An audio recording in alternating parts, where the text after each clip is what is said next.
Last time, a wealthy explosives manufacturer named Mr. Suji stole a large black pearl from Jimmy Olsen. Using it, he brought the figure of the Sandman to life so he could cause trouble for his main rival, Mr. Komodo. Too bad for Suji that Mr. Komodo has a friend in Superman and he's doing his best to foul up Suji's plans. But the Sandman has some amazing abilities, including the ability to put people to sleep with a little puff of sand. It even worked on Superman, probably because it involves magic. But he didn't leave it at that. He encased Jimmy Olsen in a coffin of nitroglycerin bricks and put him on a high conveyor belt. If Superman doesn't wake up in time, Jimmy will be at ground zero for one of the biggest non-nuclear explosions ever. Most everybody hopes to make it into the record books someday, but that's not a good way to do it. Sleep sand in my eyes. Must get it out. Maybe spinning fast will do it.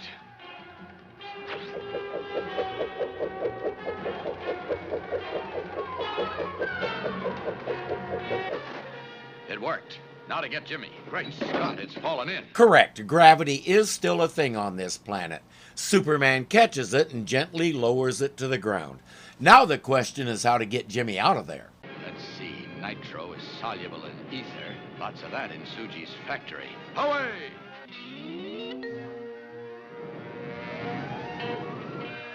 Poor Jimmy. These ether fumes will probably knock him out. Or at least make him loopy enough that he doesn't care where he is. I have had my revenge, Sandman, and you have your pearl. With Superman around, it is not wise to continue. No, Suji. I enjoy destroying the property of Komodo. Komodo's oil field. That goes next. They always think they can control the magic guy, and the magic guy always makes sure they know otherwise. By the time Superman gets Jimmy out of the nitro box, Komodo's oil field is burning out of control. Jimmy, you drive yourself back to the hotel. Up, and away!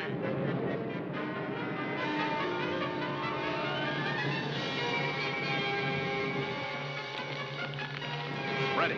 Only one way to put that out. With a chunk of that nitroglycerin, of course.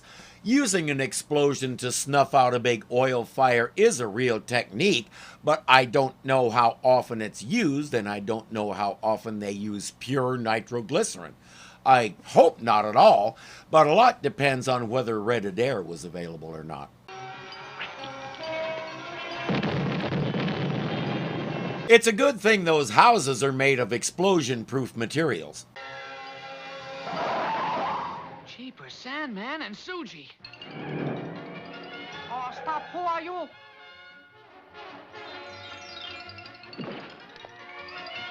But Sandman, with the lights on, we'll be seen. So, the Sandman fears no mortal. Maybe so, but Suji does.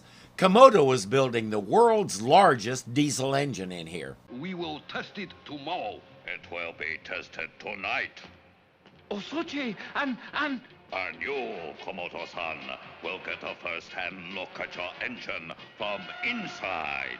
Suji, I shall not sleep until... You'll sleep. Now, compliments of Japanese Sandman. Suddenly, Komodo and his engineer are unconscious inside one of the engine's cylinders. If they start the engine up, yuck. Jeepers, they're gonna start the engine. So, here is electric starter switch. Starter motor's on. I gotta get them out, fast. Oh, no, it won't open. Komodo and the other guy are waking up, so at least Jimmy has somebody to talk to about this, for all the good that does. It's getting hot in here. Compressed air. And here comes diesel oil. When air gets hot enough for combustion, oil will explode. Here it comes. Komodo's engineer is almost correct. First, the piston is going down, not up. Therefore, it is not compressing air, it is drawing air in. The fuel does not drip in like that. It is vaporized in a fuel injector. The injector does not inject until the piston is at the very top and the air is compressed enough to cause combustion already. And finally, The fuel does not explode, it burns. The expansion from burning is what makes the whole thing go. Thank you. May we continue? There is also the matter of the nitroglycerin. I addressed that last time, remember? But I can explain it so much more accurately And I can do this more accurately.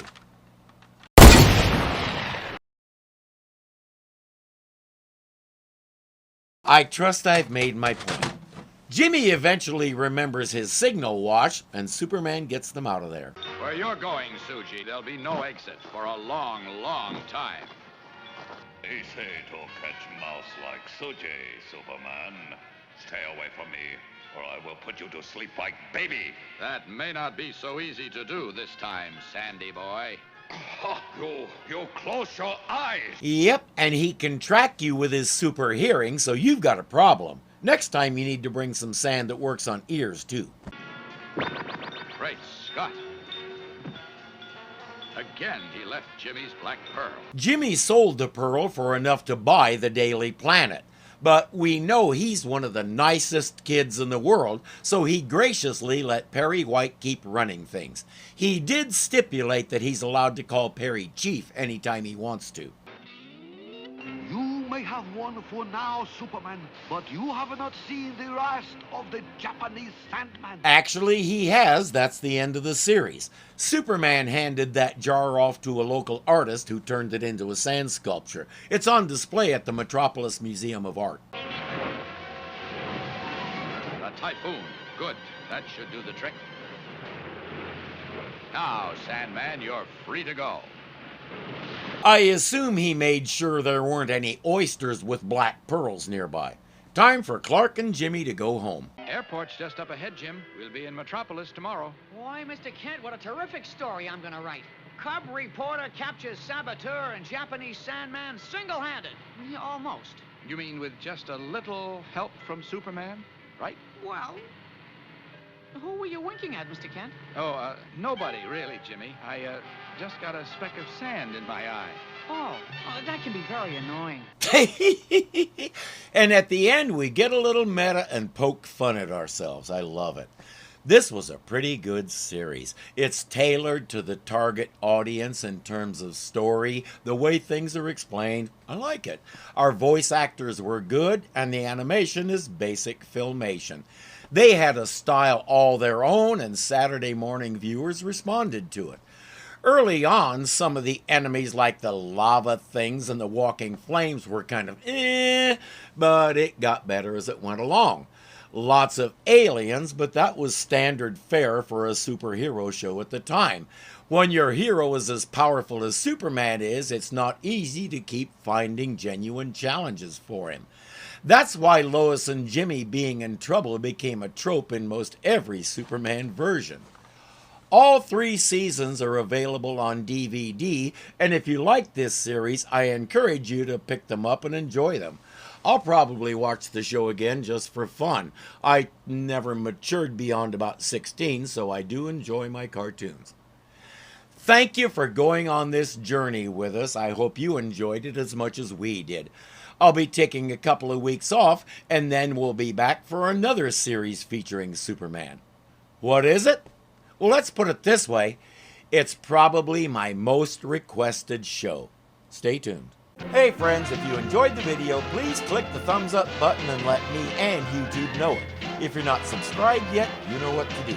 And remember, you can become a patron of this channel for as little as $2 a month. Thank you so much for watching, and I'll see you next time. Komodo and the other cup with a chunk of that nitrical. And finally,